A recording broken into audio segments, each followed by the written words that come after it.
All right, everyone, we're back with another coach's vlog. So what we're going to be looking at today is a beginner's class, and the format of how it's going to work is a warm-up. All right, after our warm-up, we've got a little bit of pad work. So today, I cycle between different formats. If you've watched any of my earlier videos, between days where there's basically we warm up and we just do sparring type drills the whole session, and then days where we do more pad work. All right, and the benefits that come out of each, we could talk about that. That's a whole nother conversation of what I think is more useful for most of the part. But you know, I still find some utility in pad work. So we're working on the pad. I have a bit of pad work today. How it's going to look once we've done our skipping and we've done our shadow boxing. We're going to do about 2 rounds of pads each. Round number 1. We're going to be looking at a combination to set up our knee strike. It's just a basic like hook, cross, hook, knee. I double check my notes. I think it might be different, but let's just go with that. So hook, cross, hook, knee. And then in between, all right, I want them holding a kick. I like in my combinations, if there's no, like we do a combination round, if there's no kicks in the combination, I usually try to fill in the gaps with some kicks. So you hold the combination, move around, and then the pad holder will freely hold a kick. So maybe a teep, maybe a leg kick, maybe a body kick. And this also helps people who are a little bit newer to pad holding just get a bit comfortable with freestyle pad holding. So it's kind of like introduces them to that freestyle. And after we're done that round, we're then going to go into our freestyle round. A little trick that I'll do for those who are new to freestyle is I'll say take the combination we just did in the round before and mix and match it however you like. So you know, let's say it's a hook, cross, hook, knee.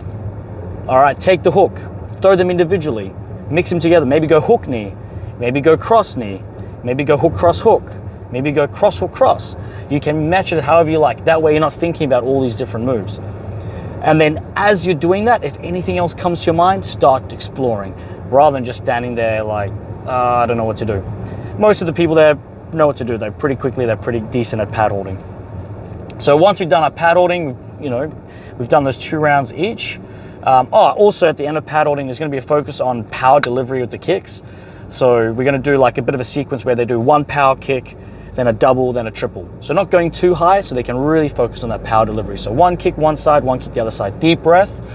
I don't want too much fatigue because when you start battling that fatigue, the power will go down, which is fine if that's what you want to work on, is, you know, that's fine. But what I want to work on is that repeated power output, so they maintain that power each time and they're working on that power and they're proving that power. So generally, if you want to do that, you want to reduce the amount of fatigue. It's just like powerlifting, right? If you want to do a $150 kilogram deadlift, right? You do your set, you don't do the next set 20 seconds later because you just won't be able to pull those numbers. So you give yourself that 2-3 minute break and then you go again. So you repeatedly hit those numbers. Well, the same works with power, all right? So we're gonna finish around with some power, then swap over. And then after we do that, then we're gonna go into our technique. So some sessions I'll teach a technique. And that's a whole conversation. If you're watching any of my earlier videos on, you know, I like to follow more of an ecological approach, but I still teach technique for a few reasons. So what we're looking at today is basically the turning foot sweep, right? I can't remember if there's an actual proper name for it, but that's basically where you have your arm controlling the neck, other arm on the bicep tie, and you step, you turn, and you kick that base leg out. The leg which would post out to stop them from falling, you basically trap that foot by kicking it, which basically, unless they recover their foot, they have to fall. All right, so we'll do a round where I'll demonstrate that, and they'll just get 1 round, right? 1 round to practice it, just to familiarize themselves with the movement. All right, I don't believe in it's not like thousands of reps gonna make you better. Thousands of reps in a live environment, sure, but in a static, you know, compliance environment where the person's letting you doing that, I don't think that's the best way to spend your time. So we just do 3 minutes just to familiarize ourselves with it. Then we're going to go into it. So once that round's done, next round is a game. So the one person is through clinching trying to find that position, and they kind of get a point every time they get a sweep, right? Which is going to be really hard because the other person's expecting it. So if they get that, that's amazing. But just by going for it, they're going to get better at it. Just attempting it, they'll learn to feel for it. The other person's goal is to basically go for that double collar tie or that top lock, all right, and try throw knees. So while they're focused on that, the other person's focused on stool, pummeling, weaving in, and trying to go for that turn sweep. That's their focus. Then we'll swap. Then the round after that, they're both going to go for both. So it's like both people's primary objective is to go for the turn sweep, but the secondary objective is to get the head and go for the knees. Once they've done that, then we're just going to go into freestyle sparring. And then that's pretty much the end of the session. So let's tune into the actual class and see how it all turns out. So a pretty decent turnout for the morning class. I tend to only do this for the morning classes, like record these sessions, because the evening classes get way too busy and I wouldn't be able to stop and record. Next, I'm just demonstrating the combination, the preset combination that I want them to work. So the focus of the combination is to deliver that knee strike. And I take a minute to stop and demonstrate how I want the knee delivered, showing how I want to manipulate that hip to really stab the tip of the knee into the target.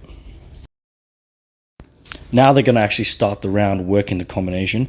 For those who are newer, I get them just focusing on the combination, but my more advanced guys can freestyle as well and just incorporate the combination. And for our first round of pads, we're just going to work that same combination. I've actually got one of the newer girls paired up with someone that's a bit more experienced, just helping her to learn some more of those basic things. And I usually don't show this in the recordings, but after each round, I usually get them doing a bit of conditioning. So squats and push-ups or sit-ups and push-ups, whatever I've planned for the day. We see someone here that's just struggling a little bit with their push-up form. I think they had a sore shoulder or something. So I just gave them a regression, working on the negatives with the push-up. So we're going to go into the freestyle round now. So whatever you want to work, like I always say, is working something intentionally, right? What is that skill or that attribute or that setup that you want to work? Some of you guys are a little bit newer. You probably don't have something that specific. Maybe it's just keeping your balance, protecting your face, whatever that thing I keep yelling at you about. That's what you're going to work on. Our more experienced guys, there's something you need to get better at. Okay, find it. Or what is it that, maybe something new that you want to work on and get better at. Focus on it, get good at it, and then move on to something else. All right? Intentionality, that's the idea. I want intentionality. So, like you heard me say, we're being intentional this round. Freestyle pad work, but working on a particular thing we want to get better at. For those who are newer, they have something more simple, just keeping their balance, protecting their face, or anything particular that I feel like they need to work on. So I'll go to them privately and just address what I want them to work on. So today we're going to be looking at the turn sweep in the clinch, which is what the games are going to be based off. So I'm just busy teaching them the positioning of the hands, how to use your elbows to pop up their arm, and the step that we need to take. So the step and the turn, manipulating their spine by pulling the head down and lifting the elbow up while trapping their foot for the turn sweep. Now, he was turning very nicely, falling over nicely for me there, being compliant. I explained that it's not going to be like that in reality. You have to feel your partner out a little bit more and feel how their weight shifts. And over here, I'm just giving a demonstration of that movement. And now we're going to get to it. So now we're just going to do just one round of them practicing just turn for turn in a compliant environment, just getting used to that movement. I don't like to spend too much time dead drilling a technique. I feel like once we start the live work, that's where the real skill develops, which is what we're going to do now. So we've got a round with one person trying to find that position around the neck and on the inside of the arm, trying to go for the turn sweep, while the other person's goal is just to get into the top lock. So that's where they get both hands behind the head, and the goal is just to try and basically take advantage of that position. Through that focus, they will explore other positions. They're allowed to do other things, but that's their intention. That's what they're going to go for. And so they're going to do one round with each person having that focus, and then after that round they swap. So then the other person is going to try and fight for the position with the arm around the head and the inside of the arm, going for the turn sweep, while the other person is going to try and control the head. Some of the guys are a little bit newer to clinching in the class, so this is the first time that, maybe first, second or third time they've ever done clinching. So they're still learning their balance, and they're still learning the clinching game, but that's just part of the process. And for our last round now, we're just going to do some freestyle rounds of clinching. So they can still focus on what we just did, but otherwise they're not restricted. They can do whatever they like.